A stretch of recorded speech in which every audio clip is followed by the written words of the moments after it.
প্রবল গরমে নাজেহাল পড়ুয়ারা, টাকা জমিয়ে ক্লাসরুমে এসি বসালেন শিক্ষকরাই। ভ্যাপসা গরমে ক্লাসরুমে বেশিক্ষণ বসে থাকতে পারছে না পড়ুয়ারা, তাই কচিকাঁচাদের কথা মাথায় রেখে ক্লাসরুমেই এসির ব্যবস্থা করেছে নদিয়ার রানাঘাটের একটি স্কুল। তেতে পুড়ে যাচ্ছে বঙ্গ, জেলায় জেলায় তীব্র তাপপ্রবাহ।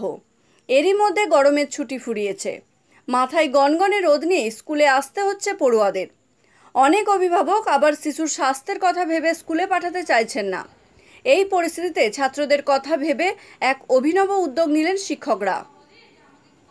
প্রাথমিক বিদ্যালয়ের শিক্ষকেরা নিজেদের অর্থ দিয়ে ক্লাসরুমের জন্য কিনলেন এসি, আর তা দেখে খুশি আর ধরে না পড়ুয়াদের মুখে। স্কুল সূত্রে জানা গিয়েছে, দোহারপাড় প্রাথমিক বিদ্যালয়ে এই মুহূর্তে ছাত্রছাত্রীর সংখ্যা 52 জন। তাদের মধ্যে 27 জন ছাত্রী ও 25 জন ছাত্র। শিক্ষক ও শিক্ষাকর্মী মিলিয়ে স্কুলে রয়েছে মোট 5 জন। শ্রেণীকক্ষের সংখ্যা 2। স্কুলের প্রধান শিক্ষক দীপঙ্কর সরকার জানালেন, আপাতত একটি ক্লাসরুমে এসির ব্যবস্থা করা হলেও আগামীতে অন্যটিতেও বসানো হবে শীততাপ নিয়ন্ত্রক যন্ত্র। শুধু তাই নয়, পড়ুয়াদের জন্য স্কুলে স্মার্ট টিভি, ওয়াটার পিউরিফায়ারের ব্যবস্থা করার কথাও ভাবছেন এই স্কুলের শিক্ষক শিক্ষিকারা। সব মিলিয়ে পড়ুয়াদের সরকারি স্কুলমুখী করার উদ্দেশ্যেই এমন উদ্যোগ নেওয়া হয়েছে বলে জানিয়েছে স্কুল কর্তৃপক্ষ। গত 2 থেকে 3 বছর ধরে রাজ্যে শিক্ষক নিয়োগ দুর্নীতির ভুরি ভুরি অভিযোগ শোনা গিয়েছে। শিক্ষাক্ষেত্র নিয়ে নানা রকম অভিযোগ নিয়ে সরগরম বঙ্গ রাজনীতি। এরই মধ্যে শিক্ষকদের এই ভাবনা নিঃসন্দেহে মন জয় করে নিয়েছে পড়ুয়া ও অভিভাবকদের।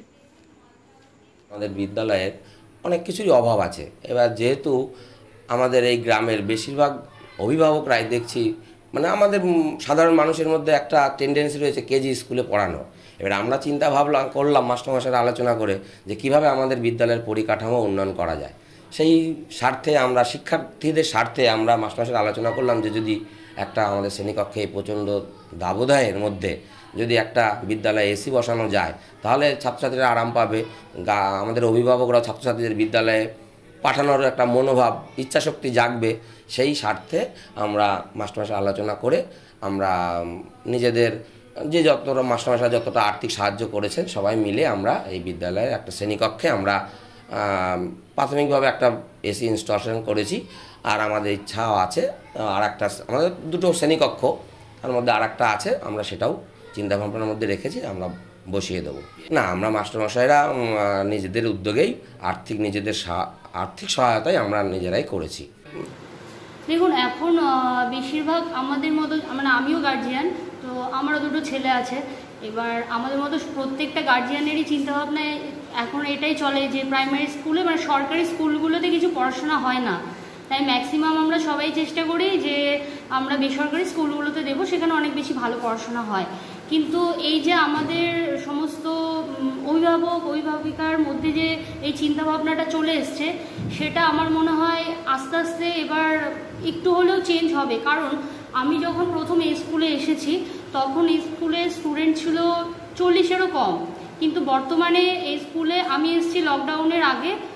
লকডাউনের যখন আমাদের করোনার একটা ভয়াবহ পিরিয়ড চলেছে, তার ঠিক আগেই আমার ট্রান্সফার হয়ে এখানে এসেছি আমি, তখন আমি এখানে 40-এর কম স্টুডেন্ট পেয়েছি। কিন্তু বর্তমানে আমার স্কুলে এখন 52 জন স্টুডেন্ট আছে। আর আশা করছি নেক্সট আমাদের যে আবার শিক্ষাবর্ষ শুরু হচ্ছে সেখান থেকে স্টুডেন্টের সংখ্যা আরও অনেকটাই আমরা বাড়াতে পারবো। কারণ আমাদের স্কুলের এখন যা পরিকাঠামো আমরা অনেকটাই চেঞ্জ করতে পেরেছি, যাতে বাচ্চা, মানে মেন কি আমরা ভাবি যে সরকারি স্কুলে তো এই টয়লেট নেই ভালো, বাচ্চারা গিয়ে ওখানে টয়লেট করতে পারবে না, ক্লাসরুম নেই, ভালো জলের ব্যবস্থা নেই, ওই বাইরের কলের জল খাবে। কিন্তু এইগুলো চিন্তাভাবনাগুলো এবার আস্তে আস্তে পাল্টে যাবে, কারণ আমাদের স্কুলে এখন আমরা যথেষ্ট ভালো টয়লেটের ব্যবস্থা করতে পেরেছি।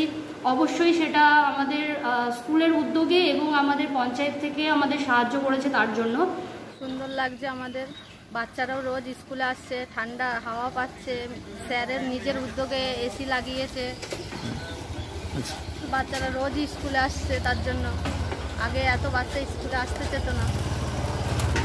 পড়াশোনা কেমন হয় এই স্কুলে? এই স্কুলে স্যার ম্যামরা আসার পরে পড়াশোনা ভালো হচ্ছে এবং বাচ্চারা সুন্দরভাবে পড়াশোনা করে। আর ম্যাম স্যার দুজনেরাই এক জায়গায় বসে পড়াশোনা করান। আগে এরকমভাবে পড়াশোনা হতো না, এই জন্য স্কুলে কেউই পাঠাতো না, অন্য স্কুলে পাঠাতো। এখন এই স্যার ম্যাম সবাই আসার পরে স্কুলে উন্নতি হয়েছে, ঠিকই পড়াশোনাও ভালো হচ্ছে।